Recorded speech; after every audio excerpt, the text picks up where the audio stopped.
اعوذ باللہ من الشیطان الرجیم بسم اللہ الرحمن الرحیم السلام علیکم ورحمۃ اللہ وبرکاتہ۔ کیسے ہیں میرے پیارے پیارے ویورز، میری پیاری پیاری یوٹیوب فیملی؟ امید کرتی ہوں روز کی طرح خیریت سے ہوں گے۔ اللہ تعالیٰ آپ کو خوش رکھے، خیریت سے رکھے، خیر و عافیت سے رکھے، خوش رہا کریں۔ خوش رہنا زندگی کا حصہ ہوتا ہے۔ مشکلیں پریشانیاں زندگی میں آتی رہتی ہیں، لیکن خوش رہا کریں تاکہ زندگی خوشگوار گزرے۔ اللہ تعالیٰ کسی بھی بندے کو اتنی آزمائش نہیں دیتا جتنی وہ برداشت نہ کر سکے، ہر بندے کو اتنی ہی آزمائش میں ڈالتا ہے جتنی وہ برداشت کر سکے۔ تو اللہ پر یقین رکھیں، اللہ پر توکل رکھیں اور خوش رہیں، خود بھی خوش رہیں، اپنے گھر کو امن کا گہوارہ بنائیں، اپنے بچے کو خوش رکھیں۔ اللہ تعالیٰ سے دعا ہے کہ ہماری پریشانیاں دور فرمائے، مشکلیں آسان فرمائے، اللہ تعالیٰ ہماری زندگیوں میں آسانیاں پیدا فرمائے۔ اللہ تعالیٰ سے دعا ہے جو میرے بہن بھائی ملک سے باہر ہیں ان سب کی حفاظت فرمائے، آمین صلی اللہ تعالیٰ علیہ وآلہ وسلم۔ آج پھر آپ کو اپنے پروگرام انمول قرآن میں خوش آمدید کہتی ہوں، اس دعا کے ساتھ کہ اللہ تعالیٰ ہمیں قرآن پاک کو تجوید کے ساتھ پڑھ کر اس کی تعلیم کو آگے پہنچانے کی توفیق دے۔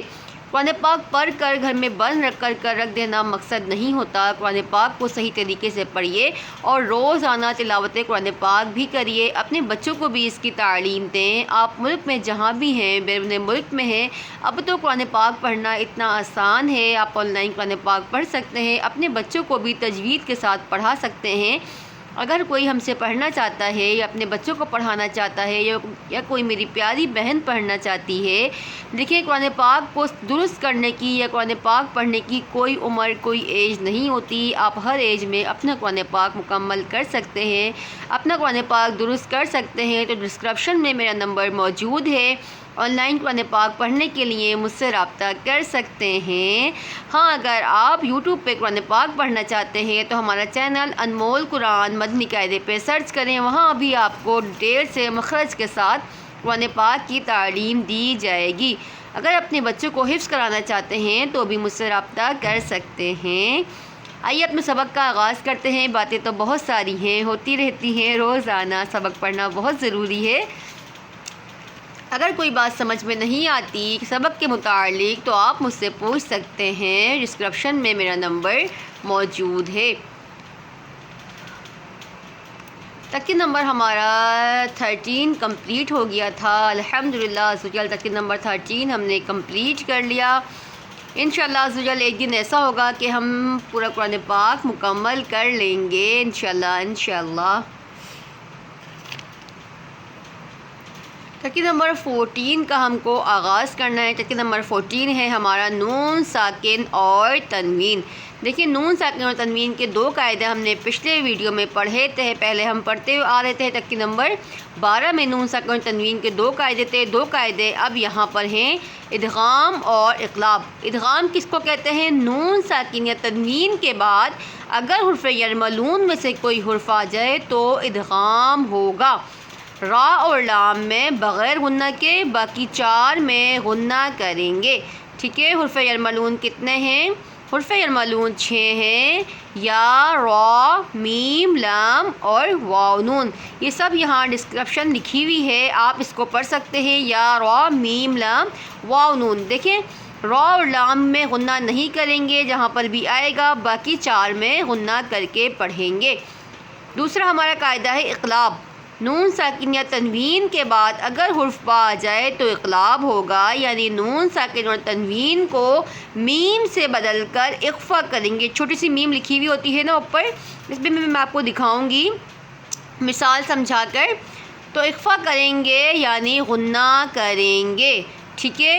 جیسے یہاں پر مم بعدی، یہ چھوٹی میم آ رہی ہے تو یہاں پر میم ساکن کے بعد دوسری میم ساکن کے بعد با آ رہا ہے تو اقلاب ہوگا، صحیح ہے۔ یعنی نون ساکن اور تنوین کو میم سے بدل کر اخفا کریں گے، ٹھیک ہے۔ یہ تھے ہمارے نون ساکن و تنوین کے دو قاعدے ادغام اور اقلاب کے۔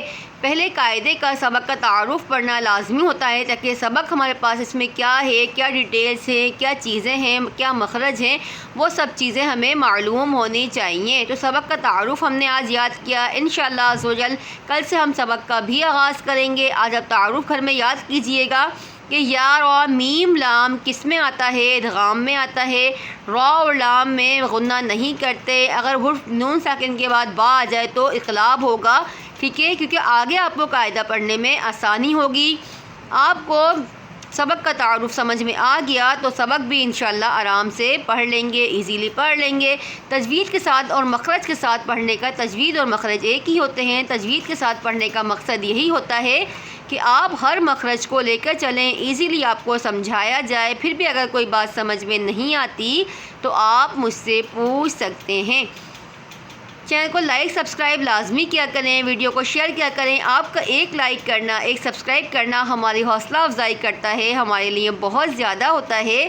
تو کوشش کیا کریں چینل کو لائک اور سبسکرائب لازمی کریں، ویڈیو کو شیئر کریں تاکہ آپ کے شیئر کرنے سے اگر کوئی بھی میری بہن یا بھائی قرآن پاک کی تعلیم حاصل کرتا ہے، اپنے قرآن پاک کو بہتر کرتا ہے تو آپ کو اس کا ثواب ہمیشہ ملتا رہے گا، آپ کے لیے صدقہ جاریہ ہوگا۔ ہم تو قرآن پاک پڑھا رہے ہیں لیکن ہمارا ساتھ دیجئے قرآن پاک کی تعلیم کو گھر گھر لے جانے میں۔ ویڈیو کو شیئر کریں، لائک سبسکرائب لازمی کریں، ہمیں بتائیں آپ کو ہمارا پڑھانا کیسا لگ رہا ہے۔ انشاءاللہ عز و جل کل ایک بار پھر آپ سے سبق کے ساتھ ملاقات ہوگی۔ اپنا بہت سارا خیال رکھیے گا، دعاؤں میں یاد رکھیے گا۔ اللہ حافظ۔